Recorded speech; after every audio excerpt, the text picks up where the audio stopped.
허벅지 굵기가 24인치 이상인 사람과 24인치 이하인 사람을 비교해 봤더니 평균 수명이 12년이나 차이가 나더라고. 이런 논문도 있더라고요.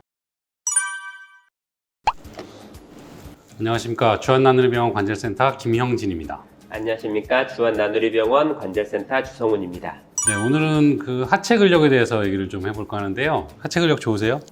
저는 아직 많이 좋지는 않는 것 같습니다. 요새 운동하시는 분들 많잖아요. 근력, 근손실 이런 거에 관심이 많으신데 뭐 운동하시는 분들도 뭐 그런 얘기 많이 하잖아요. 근력은 이제 하체가 중요하다. 근데 이제 그 운동하시는 분들 사이에서도 관심이 많고 중요하지만 또 정형외과 환자분들이라든지 무릎이 안 좋으시거나 수술을 하셨다든지 재활하는 과정에서의 하체 근력도 굉장히 중요하거든요. 우리가 뭔가 수술을 하거나 뭐 약을 먹거나 해서 치료하는 거에는 관심이 많은데 재활 운동을 해서 근력을 키우거나 하는 거에 대해서 관심이 조금 덜한 것 같긴 해요. 일반적으로 우리 체중의 40% 정도가 근육으로 알려져 있고요.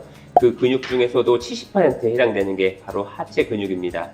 그 하체 근육에서도 50%를 담당하는 게 허벅지 근육으로 알려져 있고요. 하체 근육은 일반적으로 엉덩이 근육, 허벅지 근육, 그리고 종아리 근육으로 구분할 수가 있습니다. 우리가 흔히 이제 허벅지 근육에 관심이 많으시잖아요. 맞습니다. 허벅지 근육이 대표적으로 뭐가 있을까요? 우리 가장 중요한 게 우리 일반적으로 앉았다 일어날 때 가장 중요한 근육인 대퇴사두근이라는 근육이 있고 뒤쪽으로 햄스트링이라는 근육이 있습니다. 대퇴사두근은 이제 허벅지 앞쪽 근육을 말씀하시는 거죠? 네, 맞습니다. 대표적으로 이제 무릎을 구부릴 때 햄스트링 근육이 쓰이는 거고, 그렇죠? 대퇴사두근이 무릎을 펼 때 사용하는 근육이니까 근육이 더 크죠, 거기 그 근육들이. 네. 무릎이라든지 고관절 이런 데 질환을 가지고 계시거나 재활하시는 분들은 어쨌든 그 방금 말씀하신 대퇴사두근이나 햄스트링 근육이 중요할 것 같아요. 그런 얘기도 들었어요. 저는 허벅지 굵기가 근력의 굵기에 따라서 수명이 달라진다. 저도 들어본 적이 있는 것 같습니다. 뭐 논문 하나로 이게 법칙이다라고 얘기할 수는 없지만 허벅지 굵기가 24인치 이상인 사람과 24인치 이하인 사람을 비교해 봤더니 평균 수명이 12년이나 차이가 나더라고. 이런 논문도 있더라고요. 어쨌든 허벅지 근력이 중요하다 이런 얘기죠. 뿐만 아니라 허벅지 근육이라든지 여러 근육들은 골다공증이라든지 관절염 그리고 반장슬 등의 여러 가지 질환에도 큰 도움이 되는 것으로 알려져 있고요. 보통 근육이라고 하면은 근육 자체가 가장 큰 에너지를 소모하기 때문에 당뇨 등과도 관련이 깊다고 알려져 있습니다. 보통 근육이 10% 정도 증가하면은 인슐린 저항성이 14% 정도 떨어진다고 알려져 있고 당뇨병이 걸릴 확률도 23% 정도 감소한다고 알려져 있습니다. 무릎이 아파서 오신 환자분들 중에 검사 다 했는데 특별히 문제는 없는데 계속 무릎은 아프고 그런 분들 많잖아요. 맞습니다. 그런 분들 중에 제가 보기에는 근력이 떨어져 있는 거 그거 하나만으로도 통증이 있는 경우가 꽤 많이 있더라고요. 뭐 다른 병원에서 뭐 이렇게 수술을 하셨는데 수술 잘 돼 있고 뭐 문제가 없었어요. 그런데 계속 아프다고 하시더라고요. 그래서 제가 이제 허벅지 근육을 이렇게 만져보기만 해도 수술 안 한 쪽에 비해서 훨씬 얇아져 있더라고요. 이제 저랑 근력 운동만 해봅시다 하고 근력 재활만 하셨거든요. 아무것도 안 하고 근력 재활만 하셨는데 한 두세 달 만에 정말 통증이 없이 잘 걸어 다니시는 걸 제가 본 적이 있거든요. 사실 따지고 보면 그런 분들이 많이 있을 거예요. 과장님도 그런 경험 혹시 해보신 적 있나요? 실질적으로 앉았다 일어날 때 힘들다 이러신 분들에게 대퇴사두근 훈련을 많이 시켰을 경우에 확실히 통증이 많이 감소됨을 저도 진료를 볼 때 느끼는 점이 있었습니다. 맞아요. 그래서 수술 후 재활이라든지 아니면 수술하지 않은 상태에서 재활로 우리가 뭔가 통증을 극복하고자 할 때는 대퇴사두근, 햄스트링 운동 중요할 것 같습니다.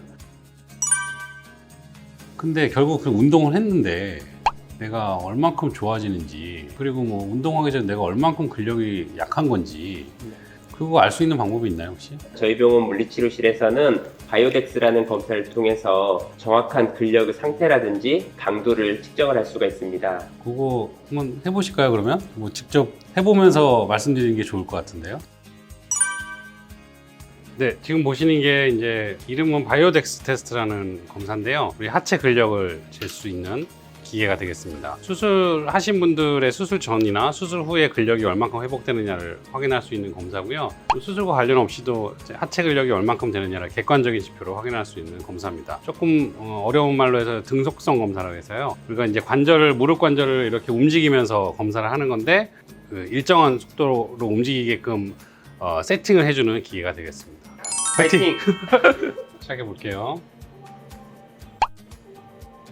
무릎을 펴는 동작은 대퇴사두근의 근력을 측정하게 되는 거고요. 무릎을 구부리는 동작은 우리가 흔히 얘기해서 이제 뒤쪽, 허벅지 뒤쪽에 햄스트링 근육이라고 하죠. 햄스트링 근육의 근력을 측정하는 게 되겠습니다.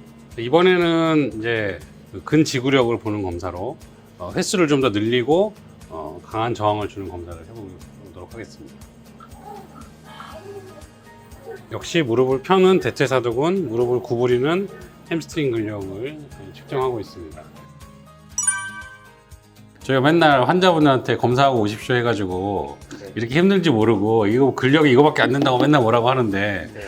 해보시니까 뭐 만만치 않으시죠? 만만치 않더라고요. 네. 방금 하신 검사를 보시면 결과지가 이제 나오는데요. 그 결과지 하나하나를 이제 해석하는 것 자체는 사실 전문적인 분야라서 그거를 뭐 다 아실 필요는 없지만 보시면은 왼쪽은 첫 번째 했던 검사에서 최대 근력이 얼만큼 되느냐, 건측과 비교해서 그리고 몸무게 대비 목표치에 대비해서 얼마나 되느냐를 알 수 있는 검사고요. 오른쪽에 있는 거는 이제 근지구력을 보는 검사로 조금 더 낮은 저항에서 여러 번 시행해서 오랫동안 얼마나 근력을 유지할 수 있느냐, 근지구력을 보는 검사가 되겠습니다.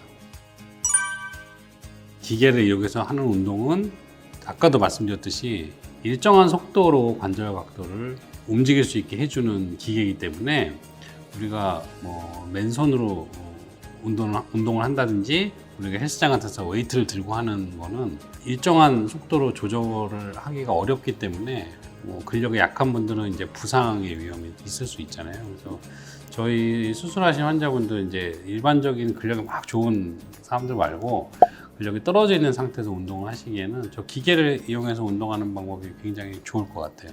네, 맞습니다. 저희 병원 같은 경우에서는 뭐 재활치료라든지 운동치료실이 완전히 따로 분리되어 있으면서 전문적인 기계를 가지고 하기 때문에 병원에서 같이 전문적인 물리치료사 선생님들과 함께하면 더 도움이 될 것 같습니다. 저 기계 그 매니아 환자분들도 생겨요. 운동에 드는 노력 대비 효과가 좋으니까 매일매일 하러 오시는 분들도 있더라고요. 어떻게 보면은 헬스장에서 하는 PT보다는 싼 것 같아요. 그렇네요. 생각해보니까. 예, 오늘은 그 하체 근력이 왜 중요하냐에 대해서 좀 알아봤는데요. 네. 저희가 말씀드린 내용 많은 도움이 되셨으면 좋겠고 근력 운동 열심히 하시고 근손실 방지하시고 오늘 영상이 도움이 되셨다면 구독, 좋아요, 알림 설정 건강하세요. 허리가 아플 땐 난 우리 병원 무릎이 아플 땐